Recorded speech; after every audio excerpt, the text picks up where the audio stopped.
Game begin.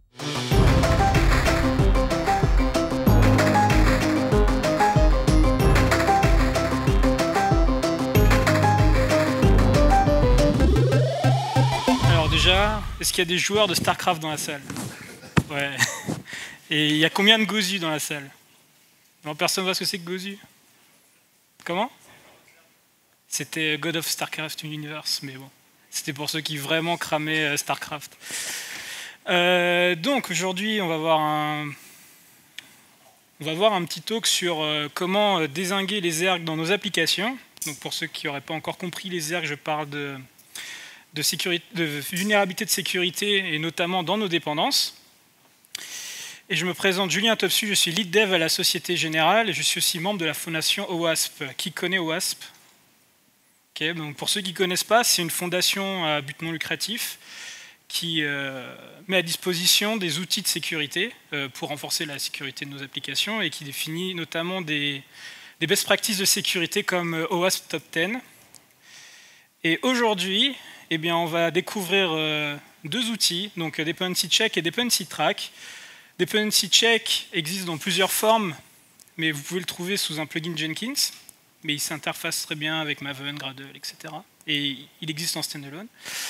Donc cet outil-là, en fait, ce qu'il fait, c'est qu'il va regarder toutes les dépendances de votre application et il va interroger une base de données qui s'appelle la National Vulnerability Database, dans laquelle est répertorié les vulnérabilités de sécurité connues. Il va vérifier donc s'il en existe sur les librairies que vous embarquez dans votre application. Et il va générer un rapport qu'on va pouvoir uploader soit sur SonarQube, soit sur Dependency Track. Donc j'imagine que tout le monde connaît SonarQube. Dependency Track, c'est un outil qui ressemble beaucoup à Sonar, mais qui est dédié au Vulnerability Management. Et je vais vous montrer ça tout de suite. Mais avant, comme vous le savez peut-être, on ne fait que des projets open source chez OWASP. Donc voici les repos des outils que je vais vous présenter. Et bon, je vous invite à y contribuer. Donc on va passer tout de suite à la démo. On va commencer par Dependency Track, parce que c'est très visuel. Hop. Donc on va skipper le dashboard, on va aller directement dans la vue projet. Ici, on a la liste des applications qui sont analysées dans notre Continuous Security Pipeline. Ce que vous voyez tout à droite, c'est un résumé des vulnérabilités potentielles qui ont été répertoriées dans les librairies qui sont incluses dans chacune des applications. En rouge, vous avez les vulnérabilités critiques, en orange les high, en jaune les medium et en vert vous avez les low. Donc je vous propose de cliquer sur une des applications pour voir ce qui se passe un peu plus en détail. On a un onglet Dependencies qui va lister toutes les dépendances de l'application analysées. Et pour chacune d'entre elles, donc le numéro de version utilisé actuellement dans l'appli, et encore une fois, vous avez un résumé des vulnérabilités répertoriées sur chacune des dépendances. Ici, Dependency Track a détecté que c'était un projet Maven. Et ce qu'il a fait, c'est qu'il allait interroger le Maven Central Repository pour se renseigner s'il existe une version plus récente. Si c'est le cas, vous allez avoir ce petit warning jaune et il va vous dire « Attention, j'ai trouvé une version plus récente et c'est celle-ci ». Alors pourquoi? Simplement parce que plus vous utilisez une version qui est ancienne, plus vous avez de chances d'avoir des vulnérabilités répertoriées, documentées sur Internet. Et c'est pour ça qu'en fait, l'outil vous pousse à upgrader vos versions. On va aller directement dans la vue d'audit, qui est vraiment la plus importante. Ici, vous avez la liste des vulnérabilités potentielles sur les librairies que vous embarquez. Et je dis bien potentielles. En fait, c'est exactement comme Sonar. C'est pas parce que l'outil a trouvé quelque chose qu'effectivement, en fait, vous êtes vulnérable. D'accord? Il faut aller le vérifier. Et pour comprendre ça, en fait, on va simuler une petite session de triage. Donc, là, ici, pour chacune des vulnérabilités, on a le composant impacté, son numéro de version. Donc le CVID, là, ça c'est un identifiant de vulnérabilité, ça correspond aux entrées dans la base de données de la National Vulnerability Database. Elle commence toutes par CVE parce que c'est la nomenclature que suivent les reportings de vulnérabilité. C'est la Common Vulnerability and Exposure. CWE, c'est le type de vulnérabilité et bien sûr la sévérité. Donc je vous propose de cliquer sur le premier. Lorsqu'on va cliquer sur une des vulnérabilités, on va avoir une description. Ici, qu'est-ce qu'on nous dit? On nous dit que dans la version de Spring Boot qu'on utilise dans l'application, un attaquant est capable de crafter du JSON dans une requête patch qui lui permettrait d'exécuter du code Java arbitraire sur votre appli. En l'occurrence, là, mon appli n'utilise pas Spring Data REST, et Spring Data REST est le vecteur d'attaque. Donc ce que je peux dire à Dependency Track, c'est que je ne suis pas affecté par cette vulnérabilité. D'accord? Donc ça, c'est un exemple de quelque chose qui a été remonté, mais qui n'est pas, et mon application n'est pas du tout affectée. Pourquoi j'ai cliqué sur Suppressed ici? Ça permet de dire au système de ne plus comptabiliser cette vulnérabilité. Donc ça, c'était la partie facile. On va voir une un peu plus marrante qui est celle-ci. Donc sur la version de Jackson Data Format XML que j'utilise, lorsque j'utilise XML Mapper, je suis potentiellement vulnérable à une XML External Entity Attack. Qui voit ce que c'est qu'une External Entity en XML? D'accord? Qui fait de l'XML? D'accord? Et qui en a fait? Ou qui s'interface avec des systèmes qui font de l'XML? Ok, il y en a quelques-uns quand même. Alors je vais vous montrer. Alors sachez que ce genre d'attaque, qui est une XML injection, on peut très bien faire ce genre de choses en JSON. D'ailleurs, c'était le propos de la première vulnérabilité. Donc là, j'ai une application qui tourne en background, qui ne fait pas grand-chose. Donc il y a un endpoint transfert qui permet donc de transférer des datas. On a une petite requête ici en XML dans laquelle on va spécifier le nom du transfert et le contenu qu'on veut transférer. Et quand j'envoie ça à mon serveur, derrière, il me répond avec un statut. Très bien, c'est pas très compliqué. Donc là, on va faire une attaque de type XML External Entity. Sachez qu'en XML, on est capable de définir des entités qui sont à l'extérieur du schéma de votre XML. Alors pour ce faire, on ouvre un doctype, on définit une entity, on définit un nom arbitraire, ici j'utilisais file, on définit un type d'external entity, il y en existe plusieurs, là j'utilise système, je ne vais pas les expliquer, et j'ai mis un pass derrière ça.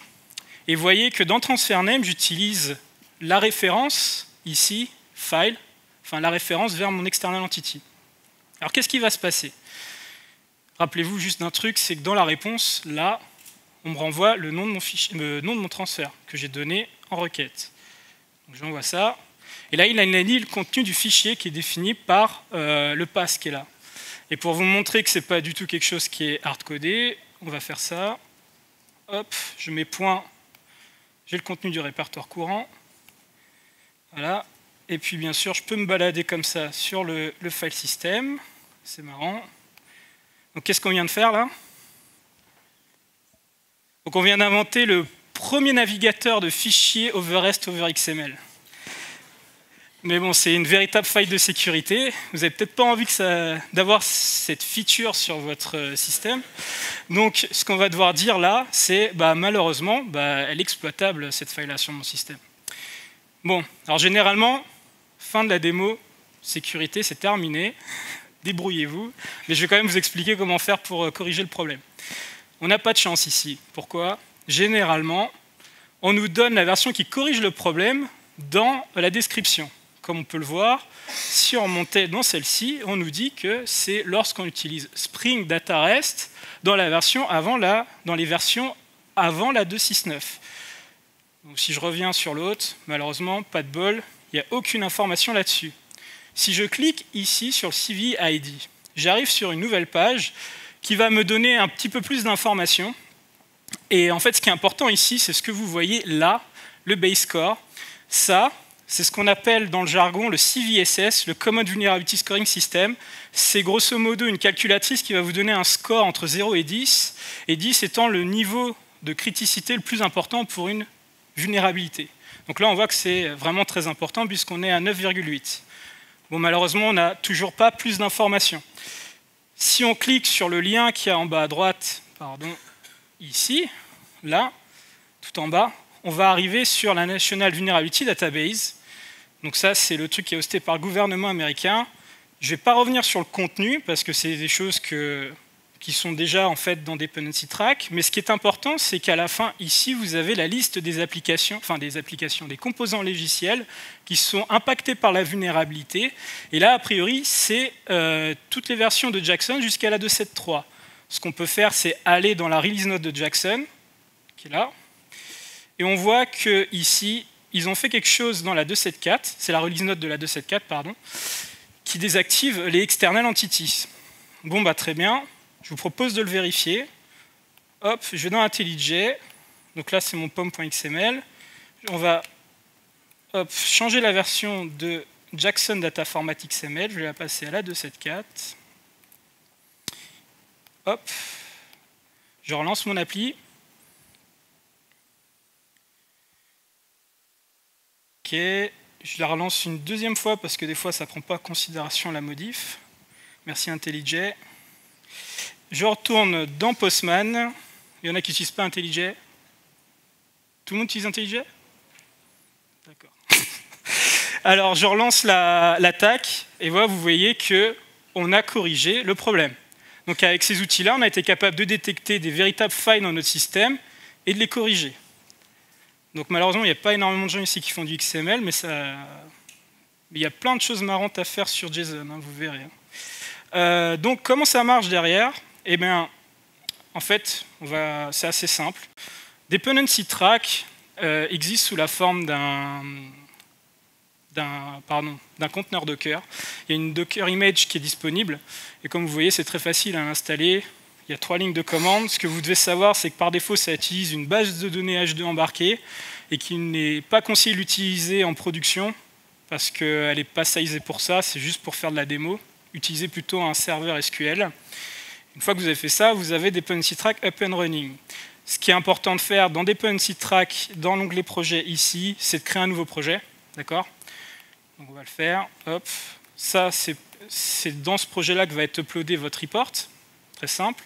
Et ensuite, il va falloir générer une API un token d'API pour connecter Jenkins et Dependency Track. Pour faire ça, on va dans Administration, on va dans Access Management, Teams.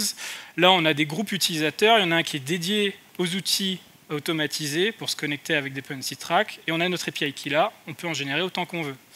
On va aller dans Jenkins. Hop. On va installer préalablement 2 plugins, le plugin Dependency Check, le plugin Dependency Track. Dans les configurations globales de Jenkins, on va mettre l'URL de Dependency Track ainsi que l'API key qu'on vient de récupérer. Donc là, Jenkins peut communiquer avec Dependency Track. Ensuite, on va créer un freeform job dans lequel on va juste mettre 2 étapes. Donc dans le mail, il y en a un petit peu plus parce que c'est juste que j'ai utilisé un Uberjar que je décompresse pour récupérer mes dépendances, mais ce n'est pas obligatoire de faire ça. Donc un build step qui s'appelle Invoke Dependency Check Analysis, dans lequel j'ai mis le pass vers mes dépendances. Ce n'est pas obligatoire. Si vous êtes sur NPM, il va scanner votre package.json. Si vous êtes en Maven, il va scanner votre pom.xml. Et je sais que Dependency Check fonctionne aussi sur du .NET, mais ça, je ne l'ai jamais testé. Et ensuite, la seule chose qu'il faut faire, une fois qu'on a généré donc, le report, c'est de l'uploader sur Dependency Track. On va choisir le projet sur lequel on veut uploader le report. Donc là, des fesses que je viens de créer. On donne le nom du report, ainsi que son type, parce que Dependency Track supporte plusieurs analyzers. Le plugin n'est pas aujourd'hui capable de les détecter automatiquement. Là, c'est Dependency Check qui l'a fait. Je sélectionne Dependency Check. Une fois que j'ai fait ça, j'ai toute ma boucle. Donc, je vais pouvoir faire des analyses et les uploader sur Dependency Track. Et là, vous venez de créer votre première pipeline de DevSecOps. Donc, ce sera tout pour la démonstration. Vous pourrez retrouver la transcription de ce talk sur Medium. Je vous remercie beaucoup.